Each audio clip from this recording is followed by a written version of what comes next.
Hello friends, Radhe Madhav, जय द्वारकाधीश, जय Mataji. Welcome back to Jigyaba kitchen. तो फ्रेंड्स, તમે જોઈ શકો છો કે जिज्ञाबा કિચનમાં ફોતરાવાળી દાળને બે પાણીથી મસ્ત વોશ કરીને લઈ લીધી છે અને હવે આ જે વોશ કરેલી દાળ છે તેને આપણે ડાયરેક્ટ વઘારવાની છે। મગની ફોતરાવાળી દાળ મસ્ત બને છે, ડાયરેક્ટ વઘારીને જ તેને તૈયાર કરી દેવાની છે। તો તેના માટે મેં અહીંયા દાળને ધોઈ લીધી છે અને કુકરમાં તેલ પણ મૂકી દીધું છે અને તેલ પણ આપણું સરસ આવી ગયું છે। તો ફ્રેન્ડ્સ, આપણું તેલ આવી ગયું છે, તેમાં આપણે જીરું એડ કરી દીધું છે। જીરું થોડું વધારે શેકવાનું, એટલે થોડું વધારે જીરું પણ એડ કરવાનું છે અને તેને થોડીવાર વધારે તતડવા દેવાનું છે।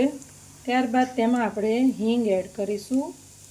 ત્યારબાદ તેમાં આપણે લીમડો અને લીલા મરચાં એડ કરી દઈશું। ફ્રેન્ડ્સ, આપણે લાલ મરચાંનો ઉપયોગ તો ઓછો કરવાનો છે, એટલે લીલું મરચું મેં અહીંયા વધારે લીધું છે। ત્યારબાદ તેમાં આપણે હળદર એડ કરી દેવાની છે અને હવે જે આપણે દાળને પલાળીને લઈ લીધી હતી તે અંદર એડ કરી દેવાની છે। આ જે મગની દાળ છે તે આપણે બાફીને નહીં પણ ડાયરેક્ટ જ બનાવી લેવાની છે ફ્રેન્ડ્સ।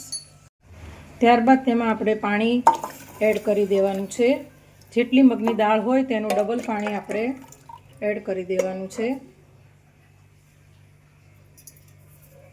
હવે તેમાં આપણે બધા મસાલા કરી નાખીશું।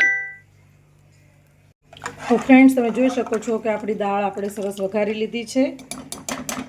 હવે તેમાં આપણે મીઠું એડ કરીશું। મીઠું તમારે તમારા સ્વાદ પ્રમાણે નાખવું। ત્યારબાદ તેમાં આપણે ધાણા જીરું પાવડર એડ કરીશું।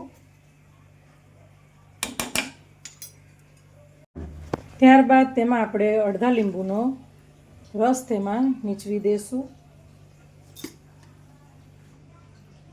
ત્યારબાદ તેમાં આપણે ગરમ મસાલો એડ કરી દઈશું અને હવે દાળને મસ્ત મિક્સ કરી લેવાની છે। આપણે લીલા મરચાં નાખ્યા છે એટલે લાલ મરચું આપણે થોડું ઓછું એડ કરીશું। તો ફ્રેન્ડ્સ, અહીંયા આપણે લાલ જે લસણવાળું મરચું આવે છે તે લઈ લીધું છે, તે એમાં એડ કરી દઈશું અને બધું સરસ મિક્સ કરીને હવે આપણે 3 વિસલ વગાડી લેશું।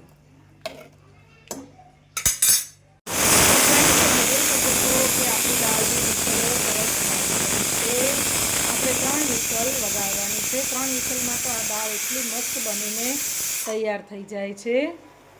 તો ફ્રેન્ડ્સ, તમે જોઈ શકો છો કે આપણી જે મગની દાળ ડાયરેક્ટ વઘારેલી છે તેની સાથે અહીંયા મસ્ત મજાના પતલા પતલા આપણે સાદા પરોઠા બનાવી લેવાના છે। તો જો ફ્રેન્ડ્સ, ઓલરેડી પરોઠા બની રહ્યા છે ગરમા ગરમ। તો ફ્રેન્ડ્સ, મારા અવનવા વ્લોગ અને મારી અવનવી રેસીપી જોવા માટે મારી ચેનલને તમારે जिज्ञाबा કિચનને સબસ્ક્રાઈબ તો કરવી જ પડશે। તો ફ્રેન્ડ્સ, મારી ચેનલ जिज्ञाबा કિચનને સબસ્ક્રાઈબ કરવાનું ભૂલશો નહીં। તો ચાલો ફ્રેન્ડ્સ, આપણે હવે પરોઠાને તળી લેવાનું છે। જો ફ્રેન્ડ્સ, મસ્ત મજાના આપણા પરોઠા મગની દાળ સાથે તૈયાર થઈ ગયા છે। તેની સાથે કેરી, ડુંગળી બધું જ આપણે લઈશું જમવામાં। બપોરના લંચમાં બનાવી રહી છું હું। તો ફ્રેન્ડ્સ, તમે પણ આવી જ રીતે મગની દાળ બનાવજો, ખૂબ જ સરસ બને છે। હવે આપણું કુકર પણ બનીને તૈયાર થઈ ગયું છે। તો હમણાં આપણે કુકર ખોલી નાખીશું અને એને આપણે ગરમ ગરમ પરોઠા સાથે જમીશું।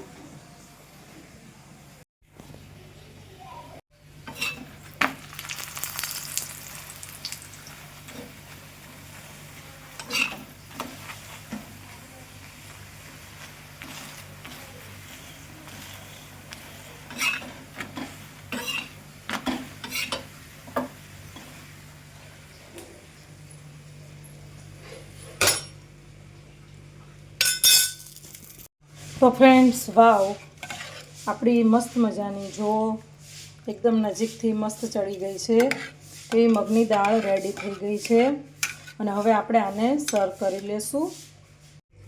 તો ફ્રેન્ડ્સ, આપણી મગની દાળ મસ્ત બની ગઈ છે। હવે તેને આપણે ધાણાથી ગાર્નિશ કરી લેશું। તો ફ્રેન્ડ્સ, તમે પણ આવી રીતે જરૂરથી મગની દાળ બનાવજો અને ખૂબ જ ઝડપથી અને ખૂબ જ સરસ એવી બનીને રેડી થઈ જાય છે. તેની સાથે મેં પરોઠો પણ કરી લીધા છે અને કેરી પણ છે. તો ફ્રેન્ડ્સ ચાલો જિજ્ઞાબા કિચનમાં લંચ કરવા. તો ફ્રેન્ડ્સ ફરીથી મળીશું નવી એક વાનગી નવા એક બ્લોગ સાથે જિજ્ઞાબા કિચનમાં.